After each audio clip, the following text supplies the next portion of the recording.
मौलाना room अलैहि रहमा ने बहुत खूबसूरत बात, एक खूबसूरत वाक़या बयान किया, और मैं समझता हूँ ये वाक़या अगर आप दिल के कानों से सुनेंगे तो इंशाअल्लाह आपकी ज़िंदगी में एक इनकलाब आ जाएगा।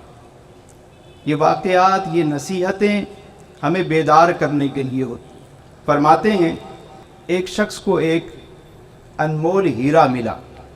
जब उसे हीरा मिला तो उसने वो हीरा लिया और गया सराफा बाज़ार। पता चला कि ये हीरा बहुत अनमोल है, इस मार्केट में इसकी कोई कीमत नहीं दे सकता, यानी इतना कीमती है मालियत के एतबार से। तो उसने कहा भाई इसकी सही कीमत कौन देगा? कहा बादशाह सलामत के पास चले जाओ। वो बादशाह के दरबार में आया। जब हीरा चेक किया गया तो बादशाह को बताया गया कि ये अनमोल हीरा है। बादशाह सलामत, आप अगर तख्त व ताज भी दे देंगे तो इसकी कीमत अदा नहीं होगी। बादशाह ने कहा लेकिन मुझे तो किसी कीमत पे चाहिए ये। वज़ीर ने कहा कि बादशाह सलामत, ये काम आप मुझ पे छोड़ दें, एक रात की मोहलत दें, ये काम मुझ पे छोड़ दें। उस शख्स के पास वज़ीर आया और कहा कि हीरा हमें दे दो और बदले में हम तुम्हें ये ऑफ़र करते हैं कि सुबह जब तुम महल में आओगे तो महल के सारे दरवाजे तुम्हारे लिए खुले हुए होंगे। तुम जिस दरवाजे से चाहो दाखिल हो जाओ और जो चाहो यहाँ से ले जाओ। तुम्हें कोई रोक टोक, कहिए तुम्हें कोई रोक टोक? कोई नहीं रोकेगा तुम्हें। जो चाहो यहाँ से ले जाओ, सारा दिन ले जाते रहो, कोई मना नहीं। मगर एक बात का ख्याल रखना, जब सूरज गुरूब होगा तो यहाँ से तुम्हें एक तिनका भी ले जाने हम नहीं देंगे। डील हो गई। हीरा उस शख्स ने दिया, वो चला गया। अब सारी रात वो करवटें बदलता रहा कि कब सुबह हो, कभी इस पल कभी उस पल, उसे चैन ना आए। रात कटे तो कैसे कटे। सारी रात उसे यही ख्याल आता रहा कि जल्दी से सुबह हो और मैं महल में दाखिल हूँ। आहिस्ता आहिस्ता रात कटती चली गई और सुबह हो गई। अब जैसे ही सुबह हुई उसने दौड़ लगा दी। जाके क्या देखता है कि महल के दरवाजे खुले हुए हैं। वो अंदर दाखिल हो गया। अब जब एक हॉल में वो पहुंचा तो उसने क्या देखा कि वहाँ पर तरह तरह के लिबास टंगे हुए हैं, मुख्तलिफ अक़साम के लिबास हैं, पोशाकें हैं। उसने कहा अभी तो सुबह का वक्त है, पहले ज़रा कपड़े ना बदल लिए जाएं, ज़रा चेक किया जाए। मुख्तलिफ लिबास उसने पहने उतारे, पहने उतारे। कभी पहन के शीशे के सामने खड़ा हो जाता, कहता शहज़ादा मालूम हो रहा हूँ। मुख्तलिफ तरीके से वो कपड़े पहनता रहा। बिलाखिर उसे एक लिबास पसंद आया, उसने ज़ेब तन किया, सर पे ताज पहना। आगे गया तो क्या देखता है कि दूसरे हॉल में मुख्तलिफ अक़साम के खाने चुने हुए हैं, तरह तरह के खाने हैं। अब रात भर का कोई शख्स भूखा हो, सामने खाना भी हो, तो क्या करेगा वो? उसने कहा अभी तो सुबह का वक्त है भाई, पहले खाना खाते हैं, बाद में देखेंगे, सामान उठाने के लिए सारा दिन है, चलो ज़रा खाना खाएं। अब शाही खाने हैं, कभी इस पे खाने पे हाथ साफ करता है, कभी वहाँ पे, कभी वहाँ पे।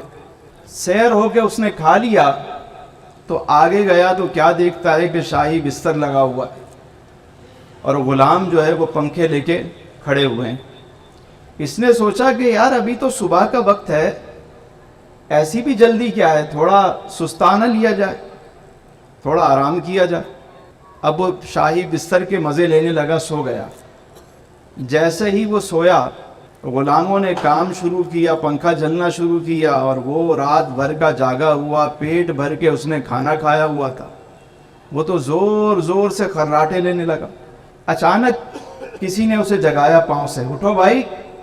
वो उठा, घबरा के सामान उठाने लगा। मैंने कहा सब्र करो, पहले हमारी बात सुनो। क्या हुआ? का वक्त ख़त्म हो गया, चलिए। उसने कहा अभी तक तो मैंने कुछ भी नहीं लिया, कोई शय नहीं उठाई यहाँ से। मैंने कहा भाई अब वो मर्जी आपकी थी, हमने तो पूरा मौका दिया आपको, आपको भेजा गया, आपको बताया गया, आपको इख्तियार दिया गया, आपको समझाया गया। کہا نہیں لیکن میں نے تو سونے میں ضائع کر دیا وقت۔ کہ وہ تمہاری مرضی تھی۔ وہ زبردستی اٹھانے لگا، انہوں نے اس کو پکڑا اور اٹھا کے محل کے باہر پھینک دیا۔ مولانا روم علیہ رحمہ فرماتے ہیں کہ یہ واقعہ اور ہماری لائف، اس میں کتنی مماثلت ہے۔ یعنی آج ہمیں پتہ ہے کہ ہمیں یہاں پر بھیجا گیا ہے ایک مقصد کے لیے، اور عنقریب وہ مقصد کسی بھی وقت پورا ہو جائے گا، ٹائم ختم ہو جائے گا۔ تو ہمارا تو حال یہ ہے کہ ہم نے سونے میں، کھانے میں، یار برگر کہاں کا اچھا ہے، اب بریانی کہاں کی اچھی ہے۔ ہمارے طلبہ بھائی کو ساری کراچی کی بریانیاں بھی پتہ ہے کہاں پہ ملتی، ہمیں سب پتہ ہوتا ہے کہاں کی بریانی اچھی، کہاں، یہ سب پتہ ہے، لیکن یہ نہیں پتہ کہ زندگی کا مقصد کیا ہے۔ اللہ تعالیٰ فرماتا ہے خالق الموت والحیات لیبلوکم ایکم احسن عملا، ہم نے موت اور زندگی کو اس لیے پیدا کیا تاکہ تمہیں آزمائیں کہ تم میں کون اچھے عمل کرتا ہے۔ اب جب انسان کی موت کا وقت آتا ہے نا، تو وہ اس وقت یہی کہتا ہے، ارے ابھی تو میں نے کچھ بھی نہیں کیا، فرشتوں مجھے تھوڑی مہلت دو، میں 2 رکعت نفل پڑھ لوں، 2 رکعت نفل پڑھ لوں۔ وہ کہتے ہیں نہیں جی، ٹائم از اوور۔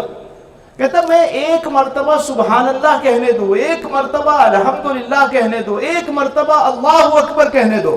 کہتا نہیں جی، ٹائم پورا ہو گیا، تمہیں پورا موقع دیا گیا۔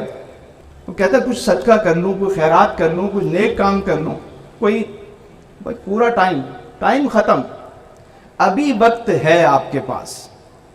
اللہ نے ایک موقع اور دیا، ہم آج کی رات بیٹھے ہوئے ہیں، اب پتہ نہیں ہمارے لیے کیا لکھا جا رہا ہے۔ غنیمت سے اگر موقع مل جائے تو آج اپنی زندگی میں آج کی رات کو تبدیلی کی رات بنائیں، لائف چینج ہونی چاہیے۔ یہ موقع زندگی میں بار بار نہیں ملتے، یہ ہر وقت آپ کیا سمجھتے ہیں کہ یہ موقع ملتا رہے گا؟ کچھ نہیں پتا بھائی۔ کیا جوان نہیں جاتے، بچے نہیں جاتے؟ ہم یہ سمجھتے ہیں کہ ہم بڑے ہو رہے ہیں، نہیں، ہم چھوٹے ہو رہے ہیں۔ یاد رکھیے پھر موقع ہاتھ نہیں آتا، آج موقع ہے، آج موقع ہے، آپ جو کریں